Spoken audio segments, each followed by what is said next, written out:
माहिद का दर्द और सहर का सहारा। सहर की गोद में सर रखकर रोया माहिद। अपने अतीत के सारे जख्म किए हरे। शुरू हुई नई मोहब्बत। लखनऊ की उस आलीशान हवेली की दीवारों में आज एक अजीब सा सन्नाटा पसरा हुआ है। लेकिन इस सन्नाटे के पीछे एक ऐसा तूफान छिपा है जो मुफ्ती खानदान की जड़ों को हिलाकर रख देगा। रौनक टीवी की इस खास रिपोर्ट में हम बात कर रहे हैं उस मंजर की जिसकी किसी ने कल्पना भी नहीं की थी। माहिद, जो हमेशा अपने जज्बातों को पत्थर की लकीर के पीछे छुपा कर रखता है, जो मुफ्ती साहब के उसूलों का सबसे बड़ा सिपाही बना फिरता है, आज वही माहिद खुद के अंदर चल रही जंग में हार गया है। हवेली के उस बंद कमरे में जहां चिरागों की रोशनी भी धुंधली पड़ चुकी है, वहां माहिद की आंखों से निकलने वाला हर आंसू उस दर्द की गवाही दे रहा है जिसे उसने बरसों से अपने सीने में दफन कर रखा था। खानदानी हार की चोरी का इल्जाम जब से सहर पर लगा है, तब से माहिद के दिल और दिमाग में एक महायुद्ध चल रहा है। एक तरफ उसके दादा मुफ्ती साहब का मान सम्मान है, और दूसरी तरफ वो मासूम सहर, जिसकी आंखों में उसने कभी झूठ की परछाई तक नहीं देखी। हुस्ना बुआ और नाजिमा ने मिलकर जो जाल बुना था, उसमें उन्होंने सहर को तो फंसा दिया, लेकिन वो माहिद के अंदर छिपे उस इंसान को नहीं पहचान पाए जो सच और झूठ के बीच के फर्क को बखूबी समझता है। माहिद जानता है कि सहर वैसी नहीं है जैसा उसे दिखाया जा रहा है। उसे याद आता है कि कैसे सहर अपनी पढ़ाई के लिए, अपने डॉक्टर बनने के सपने के लिए लड़ रही है, और जो लड़की अपने सपनों के लिए इतनी ईमानदार हो सकती है, वो किसी गहने के लिए अपनी रूह का सौदा कभी नहीं करेगी। रात के पिछले पहर जब पूरी हवेली गहरी नींद में सो रही है, माहिद अपने कमरे की बालकनी में खड़ा होकर अंधेरे को ताक रहा है। उसके दिमाग में बार बार अपनी अम्मी की यादें कौंध रही हैं। वो दर्द जो उसने बचपन में झेला था जब उसकी अम्मी उसे छोड़कर चली गई थीं। वो अकेलापन जो इस बड़ी हवेली के कमरों में उसे काटने को दौड़ता था। आज वो सारा गुबार बाहर आने को बेताब है। तभी कमरे का दरवाज़ा धीरे से खुलता है और सहर अंदर दाखिल होती है। सहर के हाथ में पानी का ग्लास है और उसकी आंखों में माहिद के लिए वो फिक्र है जो शायद अब तक माहिद ने किसी की आंखों में अपने लिए नहीं देखी थी। सहर जानती है कि माहिद ऊपर से जितना सख्त दिख रहा है, अंदर से उतना ही टूटा हुआ है। सहर बिना कुछ कहे माहिद के करीब जाकर खड़ी हो जाती है। माहिद उसे देखकर अपनी नजरें फेर लेता है।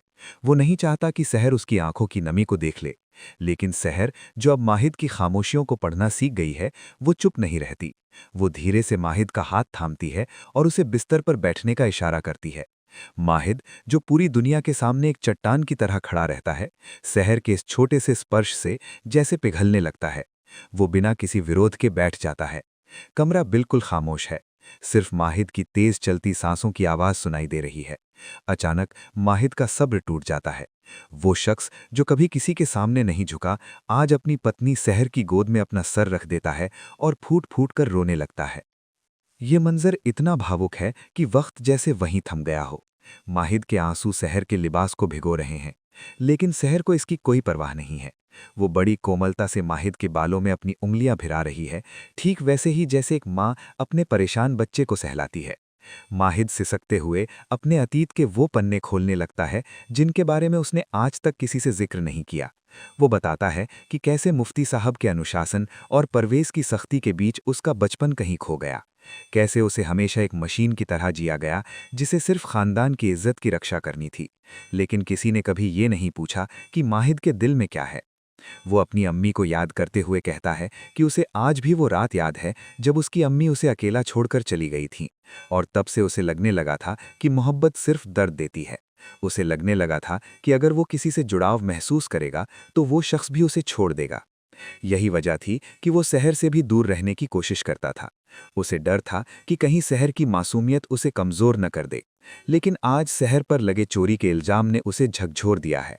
उसे अपनी अम्मी की बेबसी याद आ गई, जिन्हें शायद इसी तरह गलत समझा गया था। माहिद की हर सिसकी के साथ उसके बरसों पुराने जख्म हरे हो रहे हैं, लेकिन सहर का साथ उन जख्मों पर मरहम का काम कर रहा है। सहर खामोशी से सब सुन रही है। उसे एहसास होता है कि माहिद कोई पत्थर दिल इंसान नहीं है, बल्कि वो तो परिस्थितियों का मारा हुआ एक ऐसा बेटा है जिसे कभी खुलकर रोने का मौका ही नहीं मिला। सहर माहिद को यकीन दिलाती है कि वो कहीं नहीं जाएगी। वो कहती है कि चाहे पूरी दुनिया उसके खिलाफ खड़ी हो जाए, चाहे हुस्ना बुआ और नाजिमा कितनी भी साजिशें रच लें, वो माहिद का हाथ कभी नहीं छोड़ेगी। सहर का ये भरोसा माहिद के लिए उस अंधेरी सुरंग में रोशनी की एक किरण की तरह है। धीरे धीरे माहिद की सिसकियां कम होने लगती हैं। उसे एक अजीब सा सुकून महसूस होता है, वो सुकून जो उसे आज तक मुफ्ती साहब की वाहवाही में भी नहीं मिला था। यहाँ से कहानी एक बिल्कुल नया मोड़ लेने वाली है। रौनक टीवी आपको बता रहा है कि ये सिर्फ एक भावुक पल नहीं था, बल्कि ये माहिद और सहर के बीच उस नई मोहब्बत की शुरुआत है जिसका दर्शक बेसब्री से इंतजार कर रहे थे। अब तक जो माहिद सहर के सपनों के खिलाफ खड़ा था या कम से कम चुप रहकर उनका विरोध देख रहा था, अब वही माहिद सहर की ढाल बनेगा। माहिद को समझ आ गया है कि सहर की शिक्षा और उसका डॉक्टर बनने का सपना सिर्फ उसका अपना नहीं है, बल्कि ये उस घुटन से बाहर निकलने का रास्ता है जिसमें ये पूरा परिवार फंसा हुआ है। अब हवेली में सत्ता का संतुलन बदलने वाला है। जब अगले दिन माहिद कमरे से बाहर निकलेगा तो उसकी आंखों में वो पुराना डर या दुविधा नहीं होगी, बल्कि एक नई चमक होगी। वो चमक होगी अपनी पत्नी के सम्मान को वापस दिलाने की। हुस्ना बुआ और नाजिमा, जो अब तक ये सोचकर खुश हो रही थीं कि उन्होंने सहर को माहिद की नज़रों में गिरा दिया है, उनके पैरों तले जमीन खिसक जाएगी जब वो माहिद को सहर के साथ कदम से कदम मिलाकर चलते देखेंगे। माहिद अब मुफ्ती साहब के सामने खड़ा होकर ये सवाल करेगा कि आखिर बिना सबूत के इस घर की बहू पर इल्जाम कैसे लगा।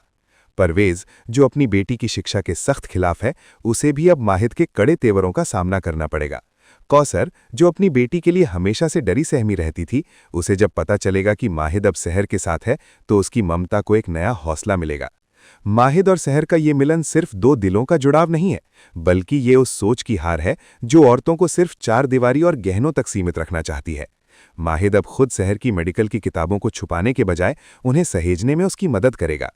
आने वाले एपिसोड्स में आप देखेंगे कि कैसे माहिद उस खानदानी हार का सच सबके सामने लाएगा। वो अपनी जासूसी और सूझबूझ से हुस्ना बुआ के उस काले सच को उजागर करेगा जिसे उन्होंने बरसों से छिपा रखा था। लेकिन सबसे बड़ा बदलाव माहिद के बर्ताव में आएगा। वो आप कहकर बात करने वाला तहजीब वाला माहिद अब सहर के लिए पूरी दुनिया से लड़ने वाला एक आशिक नजर आएगा। उनके बीच छोटे छोटे रोमांटिक पल, जैसे माहिद का सहर के लिए छुपकर किताबें लाना, रात में उसे पढ़ाते हुए देखना और उसकी हर छोटी ज़रूरत का ख्याल रखना, दर्शकों के दिल जीत लेगा। लेकिन राह इतनी आसान भी नहीं है। मुफ्ती साहब, जो अपनी परंपराओं के पक्के हैं, क्या वो माहिद के इस विद्रोही रूप को स्वीकार करेंगे? क्या नाजिमा हार मान लेगी या वो कोई नया और ज्यादा खतरनाक खेल खेलेगी?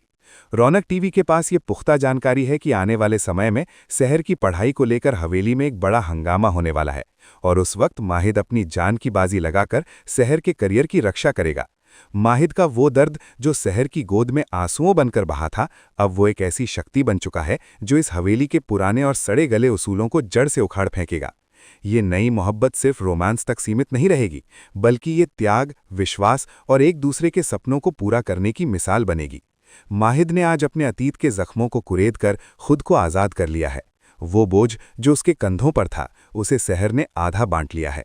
अब माहिद अकेला नहीं है, सहर का सहारा उसके साथ है।